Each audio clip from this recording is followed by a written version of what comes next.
that just got made, Canelo versus Plant, man. How does that go? Great, man. Great fight.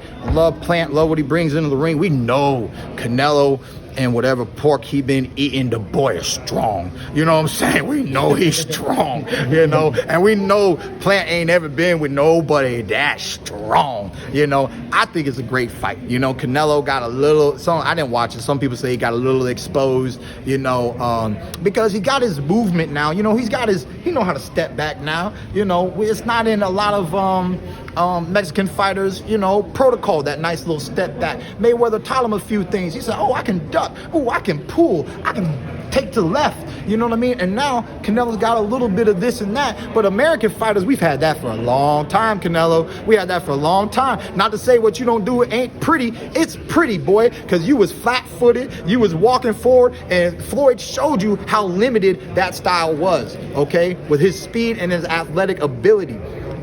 No one else has done it, though. He's had great challenges. Triple G should have took him in the first rodeo. He didn't. They went to a draw, and then Canelo outperformed him. What happened, GGG? We don't know. We don't care no more. Canelo went past that. So, you know, I do think that in these divisions that there are great challenges for Canelo, and this Plant fight is a great challenge for both fighters at this point of their career. A lot of Canelo's strengths have been heavily stated by everyone who's talked about this particular fight between Canelo and Caleb Plant. But I'd like to get your take on what are your keys to victory for Caleb Plant? What does Caleb Plant have to do to have his hand raised against Canelo Alvarez? Just box smart, box hard. You know, I mean, I think he's capable. The thing about Canelo is he's, you know, even with that step back, he's still a pressure fighter. He's still just waiting to drop that power shot, hit you with that body shot, hit you with that uppercut. He is a legitimate power puncher. So, you know, one of the biggest keys to victory is don't get caught by that power, you know. Look, I love the matchup. I love so many matchups that are happening now. I think the sport is just coming back into almost that heyday kind of energy. Everybody knows that, you know, I think the Mayweather stuff is over.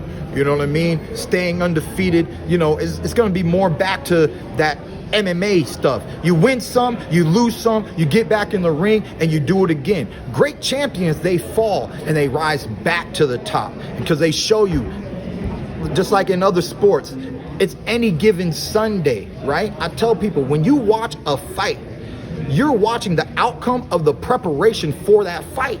And we know we ain't always prepared. You know, we ain't gonna tell you that. You know, it's fight week. You ready? You ready? Yeah. You know what I'm saying? We never saying no, you know, but deep down, we know how hard the camp is. We know how many miles we ran. We know how many sit-ups we did. We knew how tough our sparring was, okay? Sometimes you underestimate a fighter. You don't bring in the toughest sparring.